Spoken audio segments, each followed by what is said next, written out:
Buenos días nuevamente, hermanos. Vamos ubicándonos en nuestros puestos, por favor. Vamos a comenzar esta clase bíblica. Vamos a continuar hoy, Dios mediante, por la gracia del Señor, con la segunda sola. Solo Cristo. La suficiencia de Cristo para nuestras vidas. Acompáñenme en una breve oración, por favor. Padre, gracias te damos por tu misericordia, por tu favor inmerecido, por permitirnos conocerte en la persona de tu Hijo, tu amado Hijo.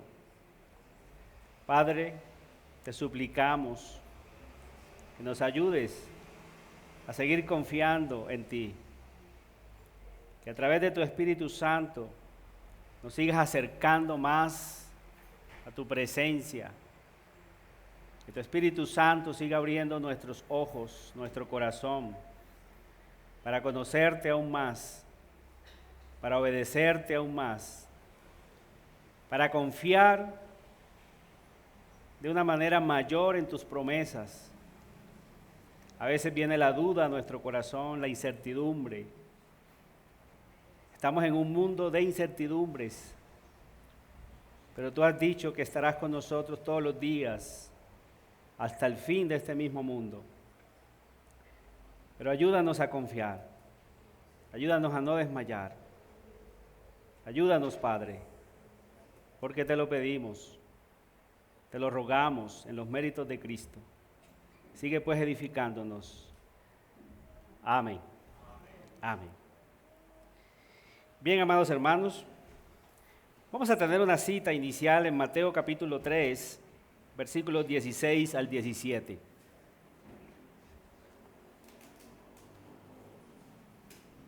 Vamos a leer este maravilloso texto, Mateo 3, versículos 16 al 17.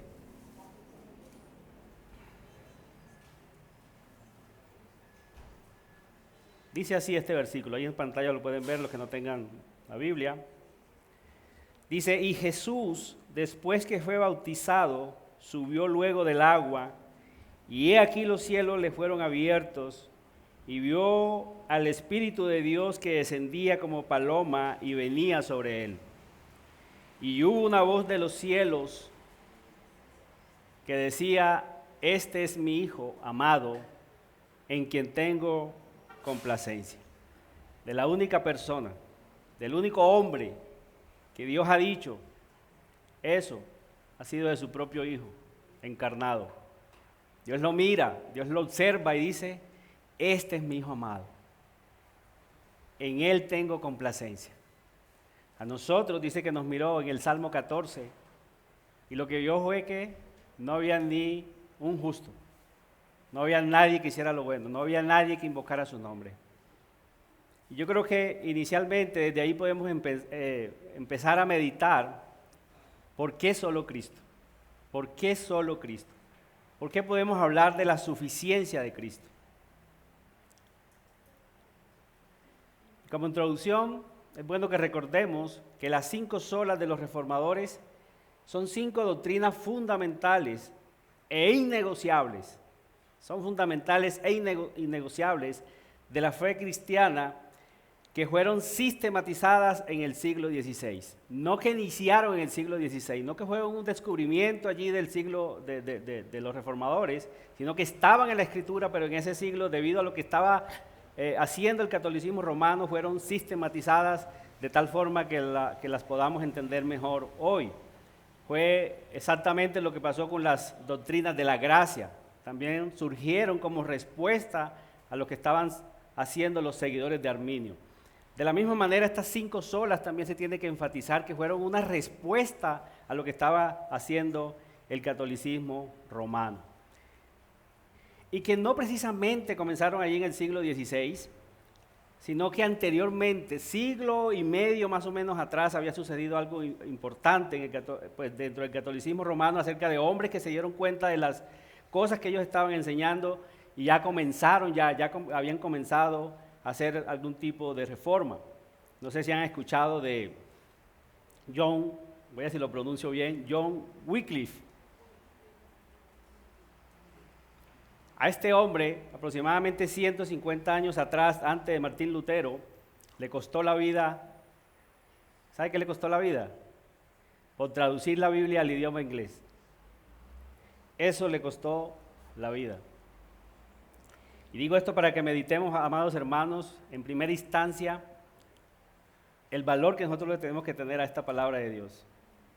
A nosotros no nos ha costado nada. Hoy tenemos la Biblia en varias versiones, en varios colores, que hay Biblia que para la mujer, Biblia para el pastor, Biblia para... Pero hermanos, para que esta Biblia llegue a nuestras manos, ha habido sangre literalmente derramada. Es un privilegio que nosotros tengamos esta escritura y es un privilegio acercarnos a ella, pero generalmente no nos acercamos como debiéramos, ¿verdad?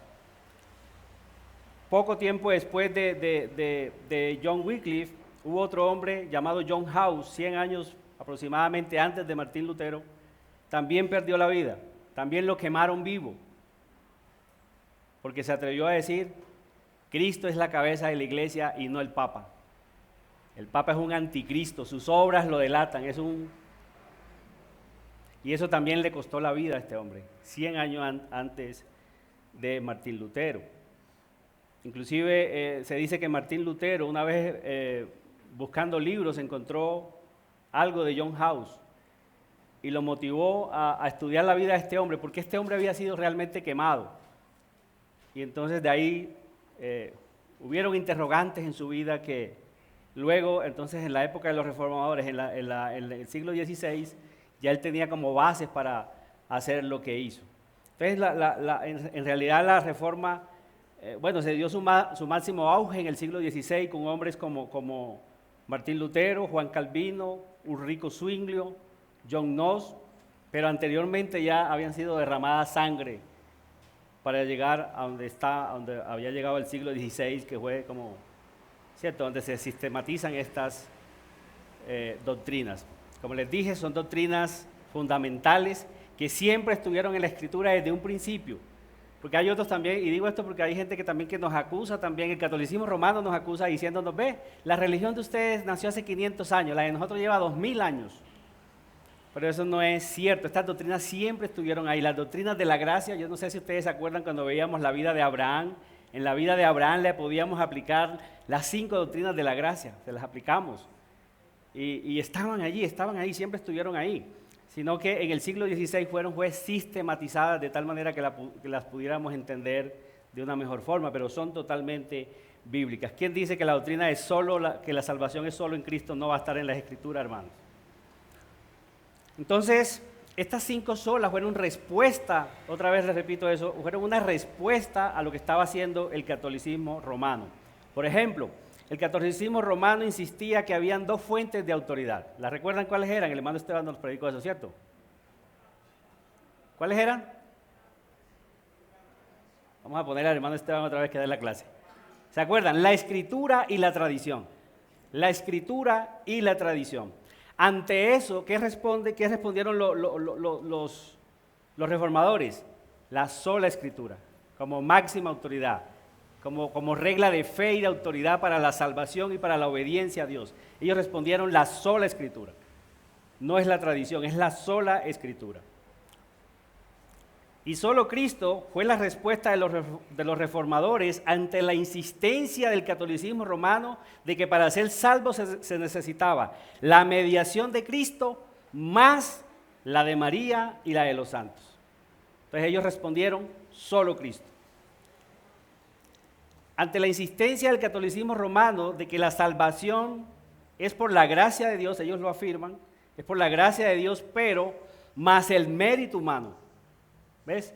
Entonces los reformadores respondieron, solo gracia, solo la gracia, solo por la gracia somos salvos.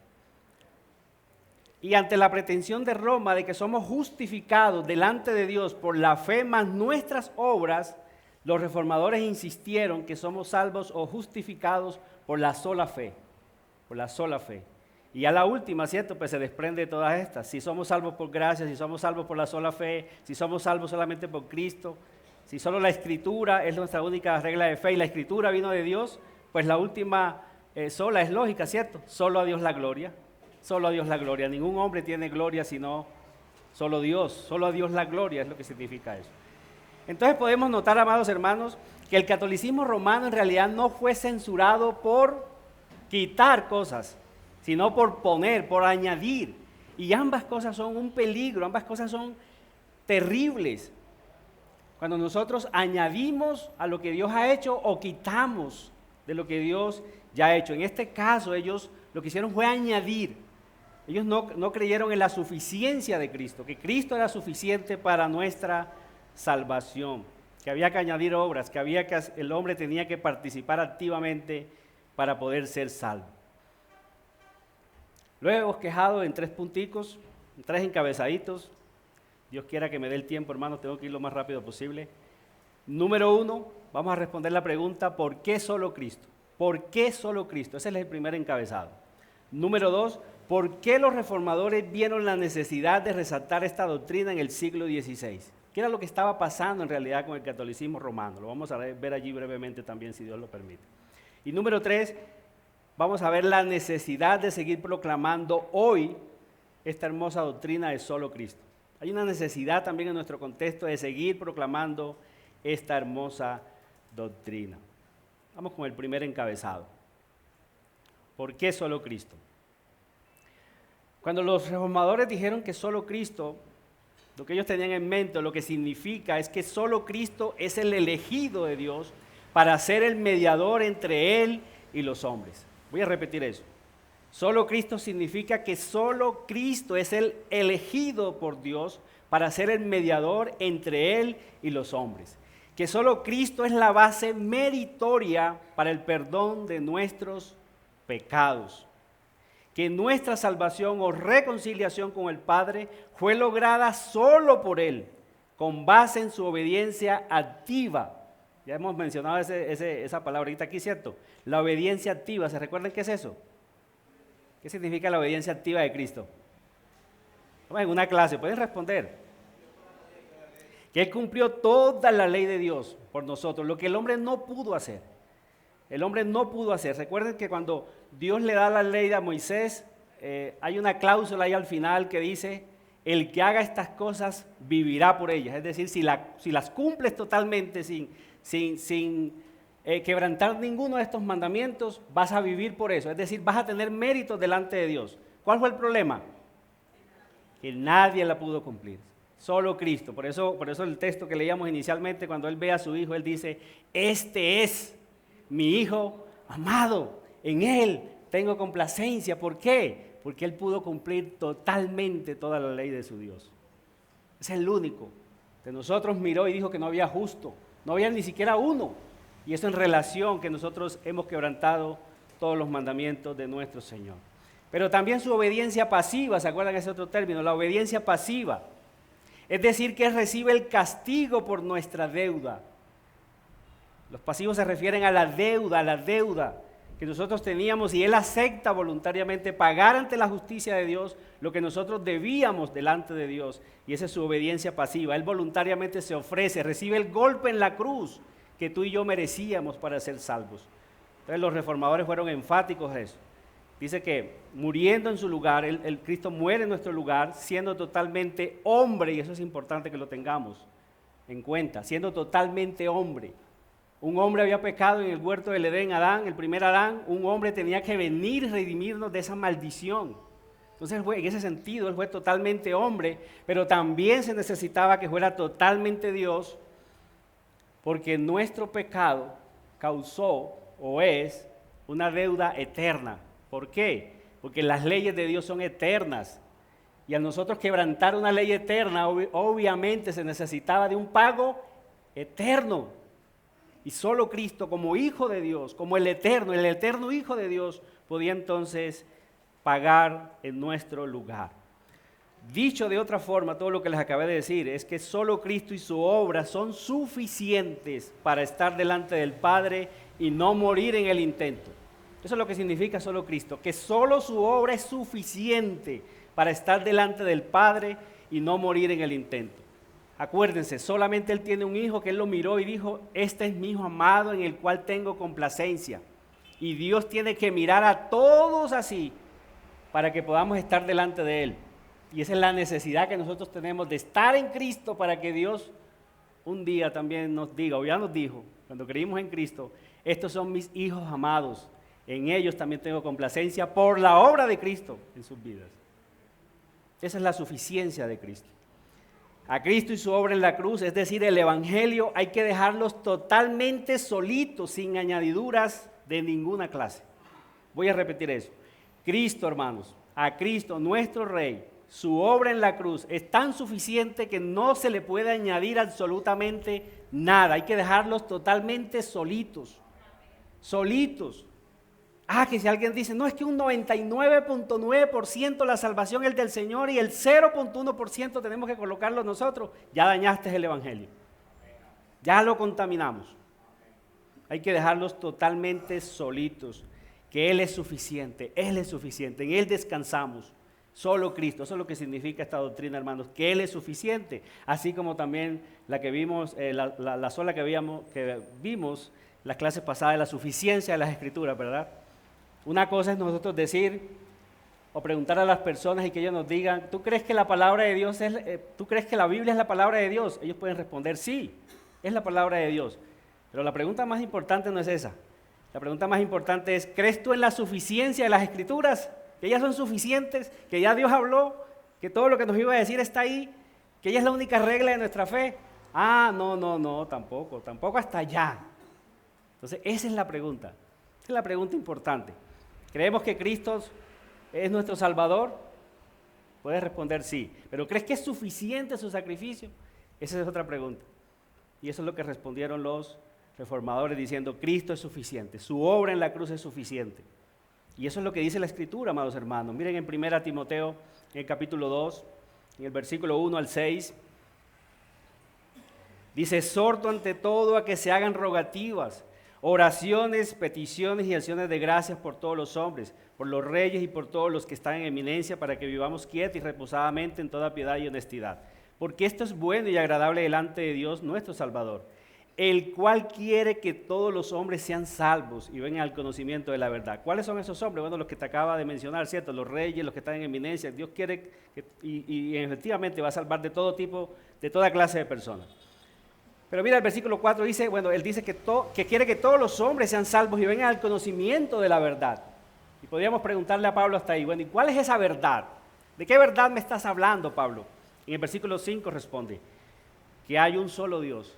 Porque hay un solo Dios, esa es una verdad inamovible, hay un solo Dios y un solo mediador entre Dios y los hombres, Jesucristo, hombre. En el versículo 6 dice, el cual se dio a sí mismo en rescate por todos, de lo cual se dio testimonio a su debido tiempo, es decir, el Evangelio. Esa es la verdad, hermanos, que hay un solo Dios y un solo mediador. Miren, ahí está, solo Cristo, ¿sí ves? La suficiencia de Cristo.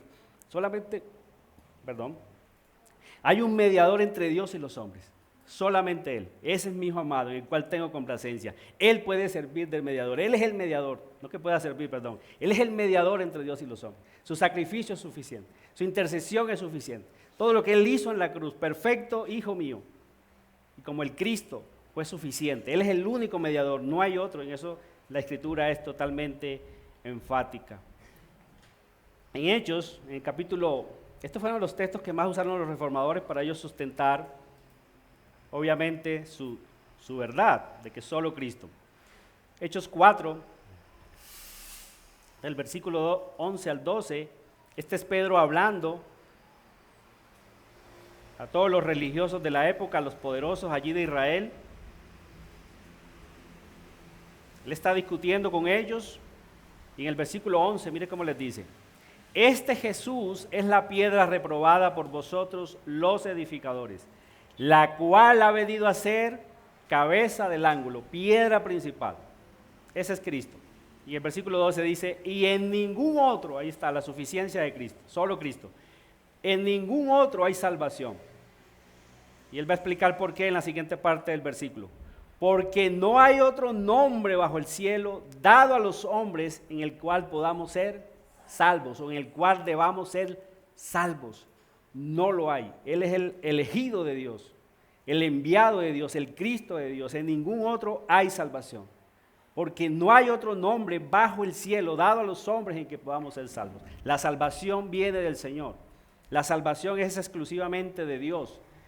Y Él decidió elegir a su Hijo porque era el único que podía pagar esta deuda que nosotros teníamos. Lo elige desde antes de la fundación del mundo para que fuera su Cristo y venga y pague tan grande pecado, tan grande culpa que nosotros teníamos delante de la justicia de Dios. Fue el único elegido, no hay otro nombre, no hay otra persona.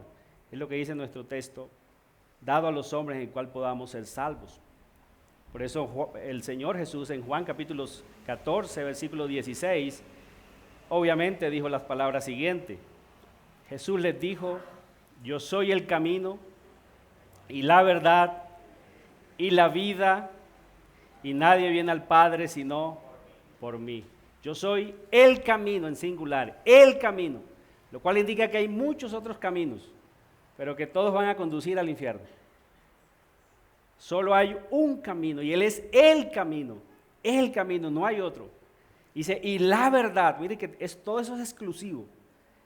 Hay muchas personas que nos censuran, ¿verdad? Y dicen, bueno, es que el evangelio de ustedes es exclusivista, y es verdad, que es exclusivo, la puerta es estrecha, y Cristo es la puerta, y son pocos los que la hallan, dice la Escritura. Y Él es el camino, hay otros caminos, amados hermanos, pero que conducen al infierno. Él es la verdad, no hay otra verdad fuera de Él. Él es la verdad y Él es la vida, hermanos, lo cual significa también que fuera de Él no hay sino muerte. Él es la vida, el que cree en Él ha pasado de muerte a vida. El que cree en Él tiene vida, solamente esos. La pregunta que respondíamos ahora, ¿verdad? La lucha que tenemos en nuestro corazón es la muestra de que hemos pasado de muerte a vida. El pecador no lucha, él está muerto en delitos y pecados. Pero es porque estamos en Cristo y Él es la vida. Y mire, y nadie viene al Padre sino por mí. Él es el camino. Él es el camino. Ahora, acompáñenme un momentico en Génesis.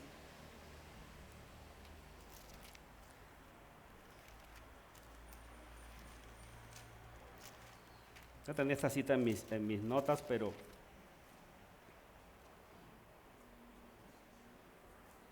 el lenguaje del Señor que está diciendo allí es similar a lo que se dice en el capítulo 3, la última parte, en el versículo 24. Bueno, el versículo 23 dice, después que el hombre peca, ¿se acuerdan? El hombre peca, él va a ser echado del huerto. Y vemos aquí, quiero también resaltar esto, es que la culpabilidad del hombre sobre todo lo creado. Cuando leemos el primer capítulo, vemos allí que Dios dijo, sea la luz, y la luz fue. Produzca la tierra seres vivientes, y la tierra obedece. Produzcan las aguas seres también vivientes, y fue así, dice el texto, fue así, fue así, fue así. Pero le da un mandamiento al hombre después que lo creó, no comas del árbol que está en medio del huerto, y el hombre dijo, no quiero. Y peca contra un Dios santo, un Dios purísimo, amantísimo, un Dios bueno, pero también pecó contra ese Dios que no tendrá por inocente al culpable. Él viola la justicia de Dios. Entonces de ahí es donde se desprenden estos textos. Bueno, Él le da la promesa en Génesis 3:15, pero dice el versículo 23, y lo sacó Jehová del huerto del Edén para que labrase la tierra de la que fue tomado. Echó pues al hombre y puso al oriente del huerto de Edén querubines y una espada encendida que se revolvía por todos lados para guardar el camino del árbol de la vida. ¿Ven la similitud de lo que Cristo está diciendo ahora? Yo soy el camino, yo soy la verdad, yo soy la vida. Es decir, Él es el camino de regreso a Dios. El hombre pierde ese camino. El hombre es echado del huerto y es un acto de misericordia de Dios. Es un acto de misericordia de Dios. ¿Sabe por qué? Porque si Dios deja a Adán y a Eva allí, todos sus descendientes serían consumidos por la gloria de Dios, la santidad de Dios. Y Él los echa de su presencia, los echa de allí, de ese lugar, y el camino dice que queda fuera de la vista de ellos. Dice que coloca querubines y una espada encendida para que se revolvía por todos lados para guardar el camino del árbol de la vida. Entonces mire que cuando Jesús viene y dice yo soy el camino, yo soy la verdad, yo soy la vida, en el contexto judío inmediatamente ellos pensaban este es el Mesías prometido. Este es el que le viene a aplastar la cabeza a la serpiente. Entonces, por eso es que estamos hablando, amados hermanos, de la suficiencia de Cristo. Entonces podemos responder la pregunta, ¿por qué solo Cristo?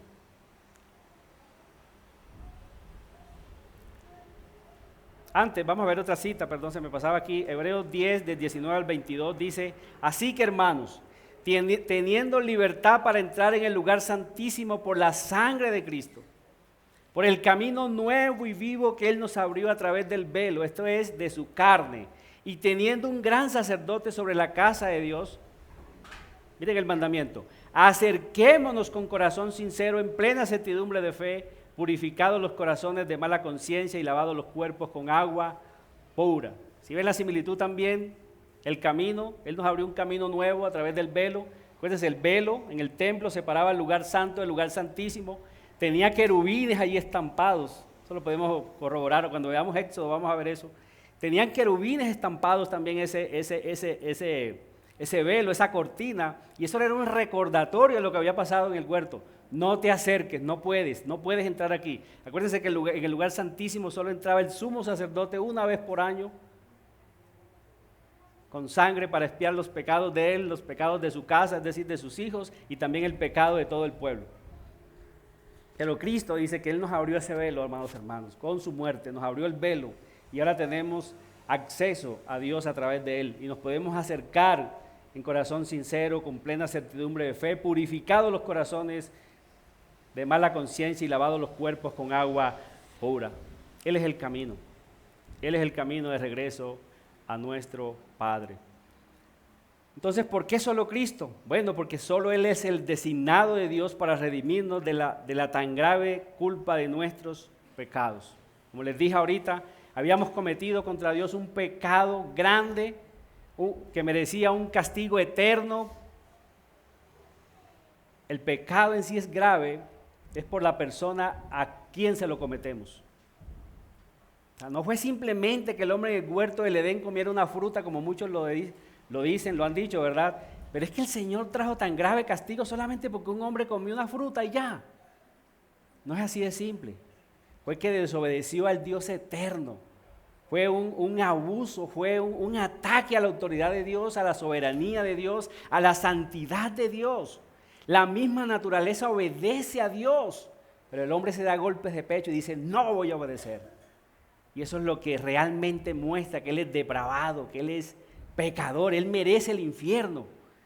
Los hombres merecemos en realidad el infierno, mis amados, porque hemos pecado contra un Dios santo, un Dios justo, espíritu purísimo, dice nuestra confesión de fe en la clase número 2. En el párrafo 1 dice que Él es espíritu purísimo, pero también dice que de ninguna manera tendrá por inocente al culpable. Obviamente los reformadores, los de la confesión de fe, sacaron todo eso de las Escrituras. Entonces, ¿por qué solo Cristo? Podemos seguir respondiendo esa pregunta. Bueno, porque solo Él, siendo infinito y eterno como Hijo de Dios, pudo ofrecer un pago infinito y eterno por una culpa eterna, la cual exigía un pago eterno. El hombre no podía hacer eso. Los ángeles no podían hacer eso. La sangre de los toros y de los machos cabríos no podía hacer eso.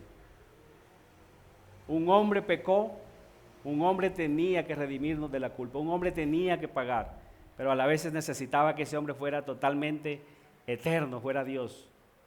Y eso solamente se reúne en la persona de Cristo. ¿Por qué solo Cristo? Seguimos respondiendo a esa pregunta. Porque solo Él pudo cumplir como hombre perfectamente la ley de Dios, a diferencia de Adán, que no la pudo cumplir. Y en ese sentido Él mostró que es santo, inocente y sin mancha alguna. Debido a esto, solo Él puede estar delante de Dios por mérito propio, sin sufrir ningún daño. Hermanos, en la vida nosotros, el hombre tiene muchos peligros. Si sale a la calle, tiene el peligro de ser robado, ¿cierto? De ser atracado, un accidente, tantos peligros que al hombre lo acechan. Pero no hay nada más peligroso para los hombres que la presencia de Dios y su santidad. Es lo más peligroso. La ira de Dios está sobre todos los hombres, dice Romanos capítulo 1 en el versículo 18. La ira de Dios se revela contra todos los hombres, contra toda impiedad, contra toda injusticia de los hombres, que con injusticia restringen la verdad. Ese es el peligro que el hombre tiene sobre sí mismo. Y si muere en esa condición, está destituido de la gloria de Dios, por lo tanto irá al infierno. Ese es el mayor peligro, amados hermanos, que el hombre enfrenta, aunque el hombre no lo sabe, ¿cierto? Y trata a Jesús como Chuchito, mi Diosito, mi Dios es todo amor. Pero no hay nada más peligroso que la santidad de Dios. No hay nada más peligroso cuando Dios se aparece. ¿Se acuerdan de la experiencia de Isaías en el capítulo 6, en el versículo 5 y 7? Dice, entonces dije, ay de mí que soy muerto. ¿Por qué le está diciendo esto? Bueno, lo va a decir en la siguiente línea. Porque siendo hombre inmundo de labios y habitando en medio del pueblo que tiene labios inmundos, han visto mis ojos al Rey, Jehová de los ejércitos. Él está perdido, él siente que está perdido. Ay de mí que soy muerto. Y ese ay no es como yo lo estoy diciendo aquí. Ese ay es de dolor. Ay de mí que soy muerto, me morí. La razón que le está dando es porque él, siendo pecador, ha visto a Dios. Esa experiencia similar la tuvo Job, ¿se acuerdan? Del hombre que Dios mismo dice que él es un hombre recto, temeroso de Dios, apartado del mal. Pero cuando él ve a Dios, ¿qué es lo que él dice? Me arrepiento en polvo y ceniza, porque han visto mis ojos también al Rey, a Jehová de los ejércitos. Se arrepiente, hermanos. Él sabe que es pecador y es peligroso, amados hermanos. ¿Cómo se salva Isaías? En el versículo 6, seguimos allí leyendo, dice, y voló hacia mí uno de los serafines, teniendo en su mano un carbón encendido, tomado del altar con unas tenazas. Y tocando con él sobre mi boca, dijo, he aquí esto tocó tus labios y es quitada tu culpa y limpio tu pecado. Había un sacrificio allí sobre el altar que representaba ¿a quién? A Cristo. De esa manera, él no muere viendo la santidad de Dios. Voló hacia él uno de esos serafines y le tocó y le dijo, es quitada tu culpa. Todo eso apunta, amados hermanos, hacia la suficiencia de Cristo para nuestra salvación. En el Salmo 24 encontramos algo muy interesante. Salmo 24, del 3 al 5, hay una pregunta allí. En el versículo 3 dice, ¿quién subirá al monte de Jehová? ¿Y quién estará en su lugar santo? Esa es la gran pregunta que tiene nuestro Salmo. ¿Quién subirá al monte de Jehová? ¿Y quién estará en su lugar santo? ¿Quién puede estar en su lugar santísimo? Allí donde estaba el arca. Acuérdense cuántos murieron solamente por tocar el arca. ¿Se acuerdan de Usa? Un hombre llamado Usa, ¿verdad? El arca está en manos de los filisteos. David la quiere traer. Dios había dicho unos mandamientos específicos sobre el arca. Él dijo, allí me voy a manifestar a ustedes. Desde allí voy a hablar. Esa arca, inclusive, ¿se acuerdan que tenía en la tapa? Lo que se conoce como el propiciatorio. Querubines. ¿Se acuerdan de los querubines que vimos que estaban guardando? Todo está relacionado, amados hermanos. Cuando veamos Éxodo lo vamos a ver un poco más en detalle. Pero estos querubines eran símbolos del juicio de Dios. Y entonces Dios da mandamientos específicos. Solamente de la tribu de Judá había un clan, solamente en ellos podían cargar el arca, pero no tocarla directamente, tenían que meterle unas barras, ¿cierto? Y ponérsela sobre sus hombros y cargarla. Pero David, confiado, él lo pone sobre animales, desobedeciendo el mandato de Dios. Y dice que va el arca sobre cierto lugar, los bueyes que la llevaban tropiezan y Usa cree en una intención buena que él puede tocar el arca. Y la ira de Dios dice que ¡pum! Lo consumió. Estaba más limpia la tierra, hermano, era mejor que la hubiera dejado caer. La tierra era más limpia que sus manos. Él cree que él puede tocar el arca. Entonces les decía, esto es peligroso. Y eso es lo que pregunta el texto. ¿Quién puede estar en ese monte? ¿Quién puede estar en el lugar santo? ¿Quién? ¿Quién puede estar en el lugar santo sin sufrir ningún daño? El versículo 4 responde, el limpio de manos y puro de corazón, el que no ha elevado su alma a cosas vanas, ni jurado con engaño. Él, por mérito propio, recibirá bendición de Jehová y justicia del Dios de salvación. ¿Quién es ese hombre? Yo también estoy seguro que es Cristo. ¿Y sabe dónde lo dice? En el versículo 7 de ese mismo Salmo. Muchos están de acuerdo que este es Cristo cuando sube en gloria, cuando Él ha muerto, ha pagado por nuestros pecados y sube a la gloria de Dios, glorificado. Dice en el versículo 7, alzad, oh puerta, vuestras cabezas, Y alzaos vosotras puertas eternas y entraréis Rey de gloria. ¿Quién es este Rey de gloria? Jehová el fuerte y valiente, Jehová el poderoso en batalla. Versículo 9, alzad, oh puerta, vuestras cabezas y alzaos vosotras puertas eternas y entrará el Rey de gloria. ¿Quién es este Rey de gloria? Jehová de los ejércitos, Él es el Rey de la gloria. Y está la palabra que dice allí, Selah, que es medita en lo que acabas de leer, piénsalo, piénsalo. Mira la pregunta que te dice el salmista. Obviamente este salmo es escrito por David, pero él no es el hombre del salmo. Él peca con Betsabé, manda a matar a un hombre inocente llamado Urías para quitarle a su esposa. Él no puede ser ese hombre limpio de manos y puro de corazón. Si no metemos a Cristo en esta ecuación, no vamos a entender nunca el Salmo. Él es el Rey de gloria. Él es el Rey de la gloria. Él es el que puede estar delante de Dios sin sufrir ningún daño por mérito propio, como hombre, como totalmente hombre. Porque Él cumplió toda perfección de Dios, toda la ley de Dios. Él nunca juró con engaño, lo que prometió lo cumplió. Él nunca elevó su corazón a cosas vanas, Él limpio totalmente de manos, puro de corazón. Solamente Él, hermanos, Él se presenta un día delante de sus enemigos y les dice, ¿quién de ustedes me acusa a mí de pecado? Pero yo le digo a ustedes, ¿quién me acusa a mí de pecado? Y sé que van a levantarme como a piedras de allá, hermanos. Todos ofendemos, dice la Escritura, muchas veces. Todos ofendemos.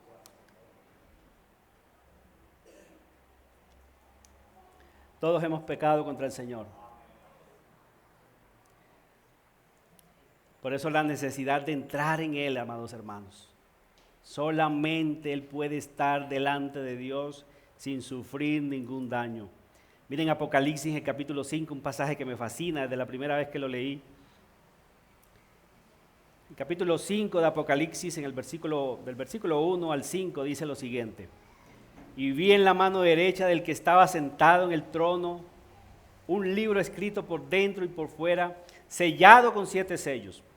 Y vi un ángel fuerte que pregonaba a gran voz. Otra pregunta. ¿Quién es digno de abrir el libro y desatar sus sellos? Y miren el versículo 3.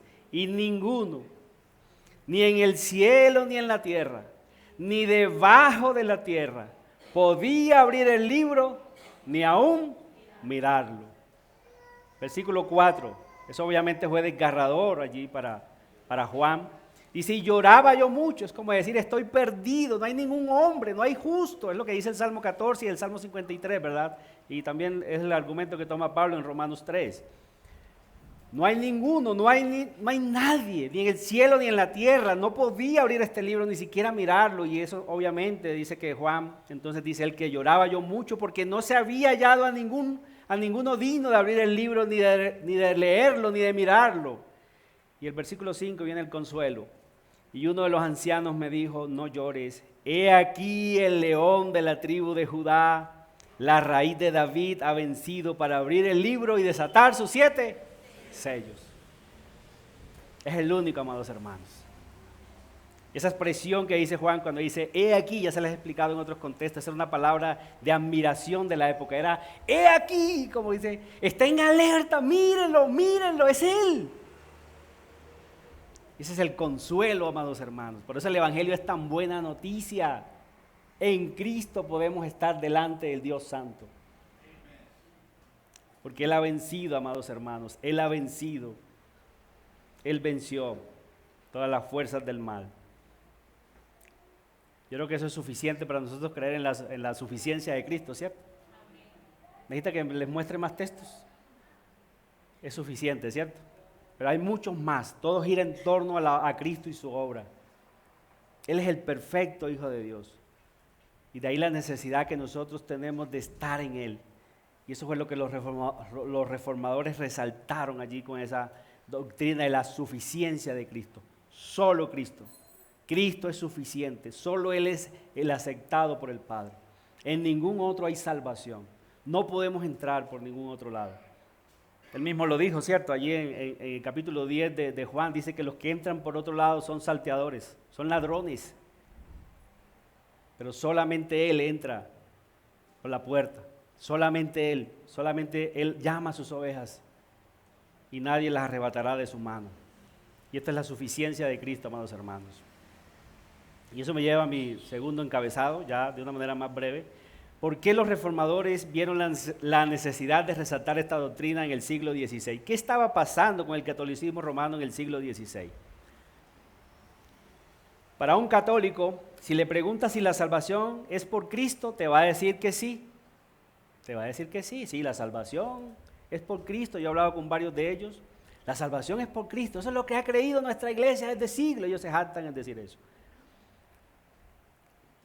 El problema resulta, con lo que les decía al principio, cuando le preguntas si solo Cristo es suficiente. Ahí está el problema. Cristo no es suficiente para ellos y por eso añadieron desde antes, hermano, desde siglos antes del siglo XVI, una cantidad de prácticas religiosas que van en contra de esta gran verdad de que solo Cristo es suficiente. Especialmente en lo que tiene que ver con su obra. Ellos no tienen tanto problema con la deidad de Cristo. Ellos aseguran que Cristo es el Hijo de Dios.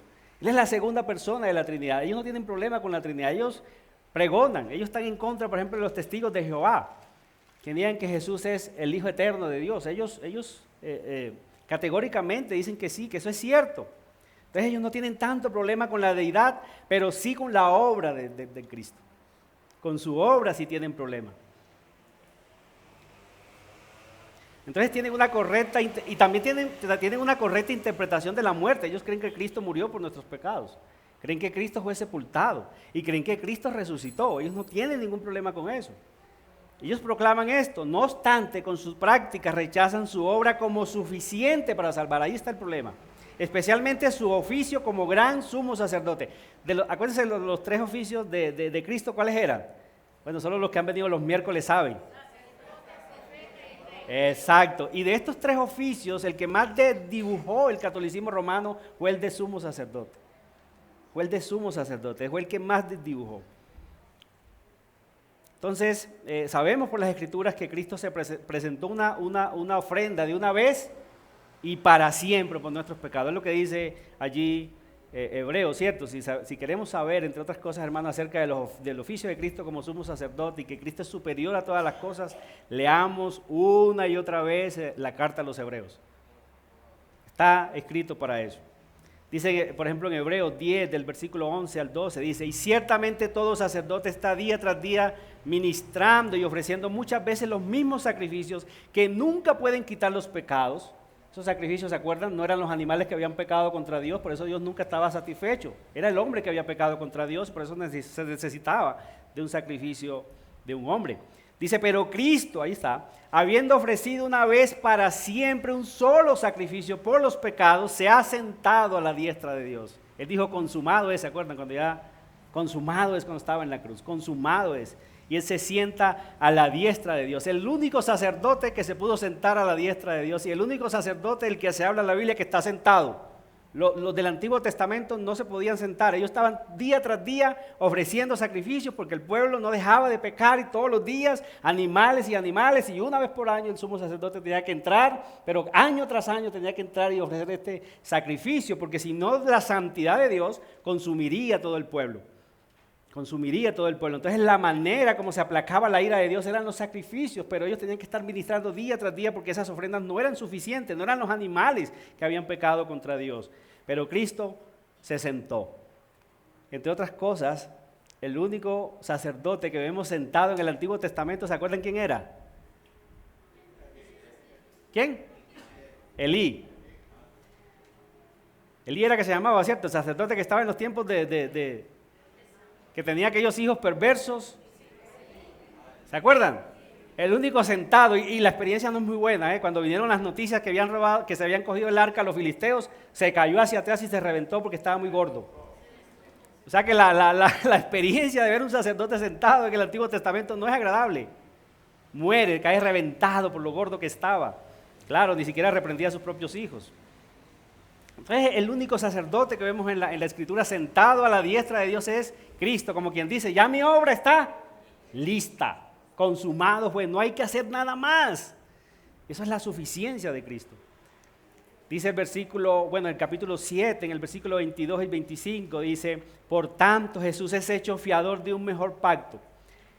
Y miren el versículo 23, lo que les decía. Y los otros sacerdotes llegaron a ser muchos, debido a que por la muerte no podían continuar, mas este, por cuanto permanece para siempre, tiene un sacerdocio inmutable, por lo cual puede también salvar perpetuamente a los que por él se acercan a Dios, viviendo siempre para interceder por ellos. Y esa realidad fue la que Roma desdibujó más que todas las otras. Para los católicos, otra vez, la obra de Cristo no era ni es suficiente en la actualidad. Era muy pobre. El hombre tenía que acompañar la obra de Cristo con la mediación de María, todavía lo hacen. La mediación de María, la mediación de los santos, la mediación de las penitencias, la mediación de las buenas obras, la mediación de los sacramentos, que en la Biblia son 2, pero ellos dicen que son 7, la mediación de las reliquias. En el siglo XVI, y esto lo dice Calvino, cualquiera que afirmara que solo Cristo era suficiente y su mediación era lo único que necesitaba para salvarse, era tildado de hereje. Este es hereje. ¿Sí ve hasta dónde llegaron ellos? Los que creían en la suficiencia de Cristo, ya, este es hereje, este hay que llevarlo a la quema. Entonces es un problema, amados hermanos, era un problema tremendo. Y hasta el día de hoy, amados hermanos, tienen a María como una corredentora. Por eso le rezan y le tienen como mediadora juntamente con Cristo. De hecho, creen que es una mediadora más accesible que Cristo. Claro, una mujer, o sea, Cristo en la Escritura habla de juicio, habla del infierno, todo lo que sabemos del infierno lo sabemos por Cristo. Entonces, ¿a quién vamos a apelar? A una mujer que se ve tan inocentica allí, ¿cierto? Los dibujos que hacen, las figuritas que hacen, se ve María está bonita, ¿cierto? María es más accesible, ella puede interceder mejor. Esa persuasión que tienen las mujeres, claro, ella puede interceder ante el Padre. Jesús es como muy drástico, Jesús es muy severo, pero eso es un atentado, hermano, contra Cristo y su obra, contra Cristo y su obra. Y su amor, hermanos, el carácter de Cristo. Miren lo que dice Juan 13:1, dice, antes de la fiesta de la Pascua, sabiendo Jesús que su hora había llegado para que pasase de este mundo al Padre, como había amado a los suyos que estaban en el mundo, los amó un poquitico allí, un ratico. ¿Los amó hasta cuándo? Hasta el fin, amados hermanos. Hasta el fin. Eso es lo que ellos no creen en el fondo, amados hermanos, cuando ellos creen que María es más amorosa que Cristo. Juan 15:13 dice que nadie tiene mayor amor que este. ¿Cuál es? Que uno ponga su vida por sus amigos. Eso no lo hizo María. Eso lo hizo solo Él.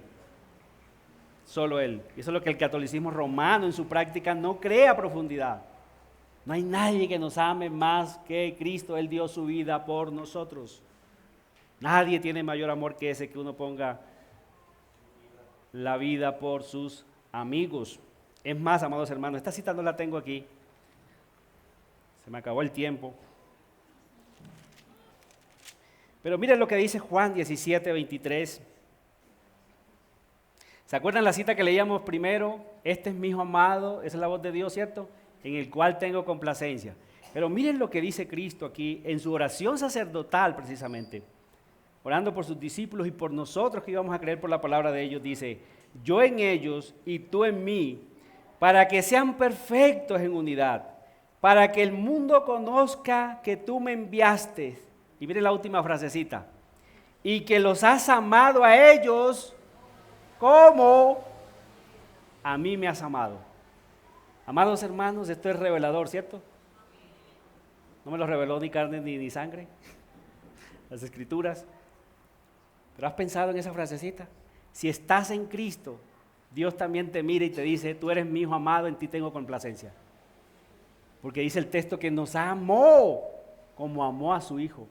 En la misma medida que Dios ama a su hijo, en esa misma medida nos ama a nosotros. Yo pensé que iban a estar más contentos, pero bueno.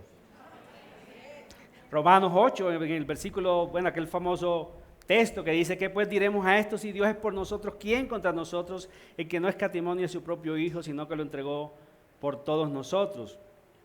¿Quién es el que condenará? Cristo es el que murió, más aún el que también resucitó, el que además está a la diestra de Dios, el que también intercede por nosotros. Entonces, cuando el catolicismo romano apela a María, está desconociendo el carácter amoroso de Dios. Es un ataque al carácter amoroso de Dios. No conocen a Dios, no conocen su amor. Pero también la penitencia, cuando un hombre pecaba grandemente, entonces esa persona se presentaba ante el sacerdote para confesarle ese pecado. Ese sacerdote entonces le decía, reza 4 Padre Nuestros de acuerdo al pecado, si era mucho, el Ave María, pero si era muy grave, haz una caminata de rodillas de aquí hasta Guarne, hasta Girardota, ¿cierto? Y lo han hecho, lo siguen haciendo, gente. Entonces mire que es el hombre entonces diciendo Cristo no es suficiente, su obra no es suficiente, yo necesito mediar por mi pecado. Es un ataque a la suficiencia de Cristo. También se inventaron, por ejemplo, el purgatorio. ¿Qué es el purgatorio? Bueno, aquellos que hacen buenas obras pero que no les alcanza para el cielo tampoco, entonces tienen que ir al purgatorio para ser quemados un ratico. Entonces se queman un ratico allí, se chamuscan un ratico y después entonces, ya pagó, venga para acá. Entonces, todo eso, hermano, es una desdibujación de lo que es el carácter y la misericordia del Señor. La oración a los santos, o lo que se conocía como, o se conoce todavía como la supererogación. ¿Han escuchado esa palabra? La supererogación. En nuestra confesión aparece. En nuestra confesión de fe aparece. Y consistía en aquellas personas o sea, todos hacemos buenas obras, dicen ellos, pero hay algunos que se sobrepasan para salvación. Esos hombres como Juan, como el mismo Pablo y hombres santos que ellos tienen, ellos se sobrepasaron. Entonces es como si Dios los dijera, bueno, esto es suficiente para entrar y te sobró. Entonces eso va al arca del tesoro de Dios. Y cuando otro va, por ejemplo Cristino, que es más pecador, iba, a mí me falta, entonces yo podía apelar a ese santo para que lo que él dejó ahí en el tesoro me lo echaran a mí y yo voy. No se rían, hermano, eso es tremendo, pero es verdad, eso está dentro de sus creencias. Y con esto estaban diciendo, Cristo no es suficiente. Esa palabrita supererogación aparece en el capítulo 16 de nuestra confesión de fe. Miren el contexto en el que se escribió la confesión de fe de las buenas obras. En el párrafo 4 dice, quienes alcancen la máxima obediencia posible en esta vida, quedan tan lejos de llegar a un grado supererogatorio y de hacer más de lo que Dios requiere, que le falta mucho de lo que por deber están obligados a hacer. Lejos, por más que hagamos, vamos a quedar siempre lejos. De ahí se desprenden también las indulgencias y todo eso. Hermanos, es necesario hoy, denme 2 minuticos más, por favor. Bueno, 3 minuticos. El último punto, la necesidad de seguir proclamando hoy esta doctrina, hermanos. Alguien dijo correctamente que si Lutero viviera hoy, no solo clavaría sus 95 tesis en una basílica católica, sino que también la pondría a puerta de muchas iglesias que se dicen ser llamadas cristianas. Eso es una gran verdad. Han sustituido a Cristo. Cuando nosotros abandonamos la Escritura, cuando un coach, que ni siquiera se llama pastor, ni él ese título no le gusta, predicador o pastor, dice él es un coach, un motivador. Y él utiliza la palabra solamente para pretexto. La conquista de Jericó, así tú tienes que conquistar tus ciudades, así y tal. Están abandonando la suficiencia de Cristo. No están creyendo en la suficiencia de Cristo. El humanismo se ha apoderado de las congregaciones del hombre y ahora es la medida de todas las cosas. Todo gira en torno al hombre. Cómo puede ser feliz, cómo puede encontrar su mejor vida ahora. Y eso es un ataque a la suficiencia de Cristo. De manera sutil, pero está ahí. Es un ataque a la suficiencia de Cristo. Están diciendo Cristo no es suficiente. Están diciendo el hombre no tiene problemas. El hombre puede entrar como sea a la presencia de Dios y eso ya vimos que es un ataque a la santidad de Dios. Hay otros que dicen que la salvación es 60% del hombre, 60% de Dios y el otro 40% te lo ganas tú. Ya les dije que así sea un 0.0.1 que nosotros tengamos que colocar, ya desdibujamos lo que es el Evangelio de Cristo. Y otros aseguran categóricamente que todos los caminos en el mundo llevan a Cristo. Todos al final adoramos al mismo Dios. No es cierto. Cuando lo estrechas a solo Cristo, vas a encontrar que en verdad lo que dice la Biblia es cierto, eres la piedra de tropiezo para muchos. Él es tropiezo cuando solamente lo lo llevas a Él, lo singularizas a Él. Solo Cristo, ¿estás seguro que solo Cristo? No necesitas nada más. Esa es la piedra de tropiezo que hace tropezar al catolicismo romano y a todas muchas otras sectas que andan en el mundo. Solo Cristo, amados hermanos. Esta es la verdad de Dios. En Él reposamos y en Él descansamos. Solo Cristo. Oremos. Padre, gracias te damos por tu palabra poderosa. Gracias, Padre, porque enviaste a tu Hijo a morir por nosotros y nosotros hemos creído que Él es suficiente para salvarnos. Solo Cristo. Allí queremos permanecer y de allí podemos estar seguros que nadie nos arrebatará de su mano porque tú, que nos entregaste a Él, eres más poderoso que todos. En Cristo Jesús te damos gracias. Amén.